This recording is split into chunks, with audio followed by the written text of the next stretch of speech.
As a parent, sometimes all you want from a children's TV show is something that won't drive you crazy. I'm not trying to call out any particular shows, there are just some TV shows out there that are unabashedly made for children and only children, full of bright colors, annoying songs, and incoherent storylines that don't make any sense. But then I found Bluey. Hello, Daddy Robot.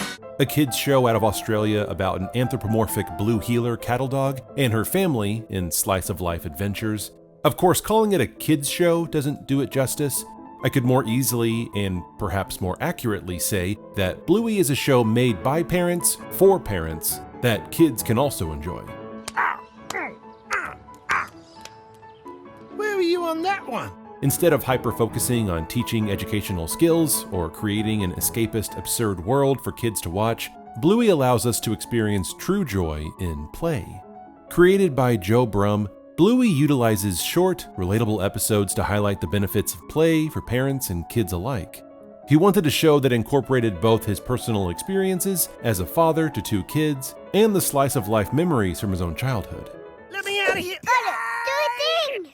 Oh. Please! When it was first released to Australian audiences in 2018, episodes were streamed over 260 million times before the year's end, and that's in a country with only 25 million people. Then it was added to Disney Plus in early 2020 to a worldwide audience, right when so many of us needed it most. The Bluey phenomenon was probably born during the pandemic stay-at-home orders and increasing social isolation.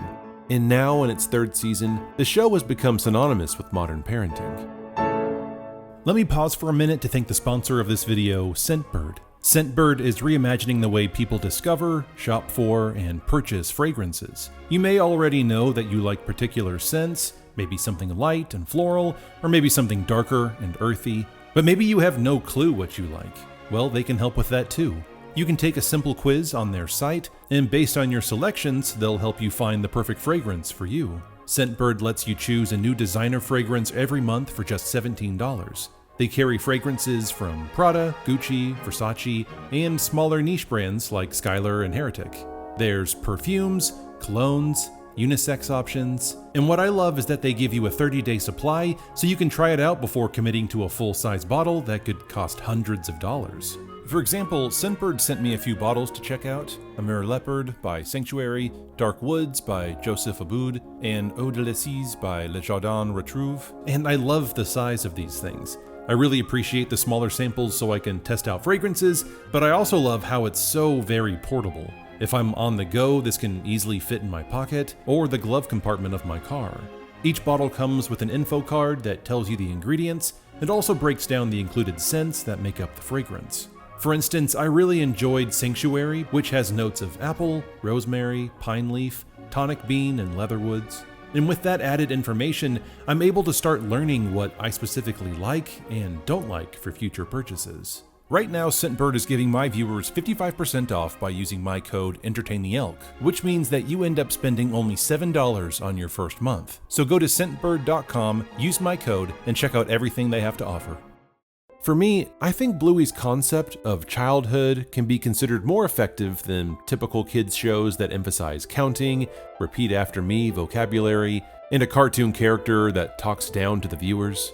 Instead, in Bluey, we see imagination in free play. The thing that really started standing out when it came time to write the show was I was spending a lot of time early morning playing with my kids, and a lot of games would be mainly role-playing games. They would be a cafe owner, and I would be the customer, or I'd be a patient, and they'd be the doctor, or I'd be a kid, and they'd have to put me to bed, or vice versa. I thought, that's a good opportunity to show games that kids really love, but are also really funny for parents to watch, and relatable. Though other shows do include imaginative play for their characters, they do so with make-believe worlds and flashy special effects that make the storyline only exist in the child's inner world. Bluey's unhurried, simple pace of storytelling involves audience members of all ages without any need for fairy tale productions, which is unique to cartoons. For example, in the episode Copycat, Bluey feels sad about the death of a bird. It's a little budgie. Is it okay? No, it looks hurt. And so she uses play to reenact the scenes of finding the hurt bird and then learning of its death at the vet's office. We see her and her mother explore her emotional world through play. She's not told what to think or feel, and there are no adult or magical figures telling her what to imagine or how to play. This is validating for both child and adult audiences watching the episode. Even the writing style from episode to episode is imaginative and complex in its own right. Blue Mountains is told through fingers running along the dad's stomach. That was fun! Bumpy and the Wise Old Wolfhound is a home movie. Oh, Twinkly Star, please may I have a puppy? Chicken Rat is this Memento-style backwards narrative. Take your time. Aww. Escape is told through children's drawings. The dream house car. It's like a giant dream house on wheels. Rain is a silent episode with zero dialogue. Facey Talk takes place on a video chat screen. What the? Muffin! Ah, she's got my phone. Muffin, you get off my phone this instant. And Sleepy Time, a fan favorite, uses Gustav Holst's Jupiter, the bringer of jollity, to parallel Bingo's struggle of sleeping alone, the security of a toy, and her mother's steadfast love. This episode makes me cry every time. And that's the beautiful balance that Bluey continually strikes time and time again. Yes, it's funny and whimsical and imaginative, but it also deals with trauma, pain, and the struggles of being a child and also an adult. Having to pick between mom and dad, growing up. That was a long time ago. It was yesterday. Doubts as a parent. And there's something you need to know. You're doing great. Lingering trauma, inability to have children, Why can't she just have the things she wants? Because it's not meant to be. feeling useless or overlooked, saying goodbye to a friend. For me, the perfect combination of imagination and free play with complex storytelling and resounding themes is found in the episode Flat Pack. On the surface, it seems like a simple premise where the mom and dad are working together to build a porch swing, while Bluey and Bingo use the packing equipment to play nearby. But there's a number of deeper themes at play underneath the surface. Bluey and Bingo jump through stages of evolution, practically chronicling human existence. First they start as fish, and then they jump to frogs, lizards, dinosaurs, birds, mammals, monkeys, cavemen or cave dogs who communicate through drawings, to futuristic builders venturing off into space. But running parallel to that is the aspect that Bluey wants to be Bingo's mom in this game. Pretend I'm the mama fish and you're my baby fish. Okay. Bingo starts as a baby, but she grows up through each stage of evolution, turning into a toddler. But keep pretending you're still my baby frog dog. No, pretend that I've grown into a toddler frog dog. Oh, okay. A big girl, teenager, and eventually a grown-up, venturing off into the world and leaving the mom behind. Thanks for looking after me. That's okay, honey. And then there's even this third element that coincides with all of this. The mom and dad are builders, or creators, elevated on the porch above the children. As the children evolve into cave dogs, one of their drawings communicates this idea that mom and dad are like gods on high.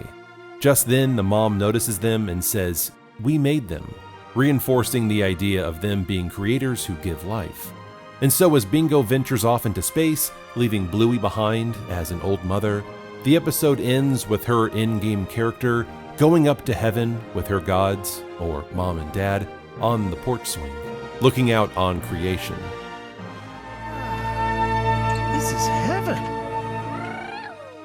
And all of that happens in just under 7 minutes. It's astonishing, and the perfect example of how Bluey has elevated children's programming to something profound that speaks universally to children and adults.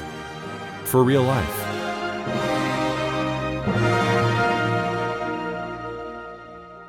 Hey everyone, thanks so much for watching. I really hope you enjoyed this video. If you did, please like it or share it with a friend, or leave me a comment below.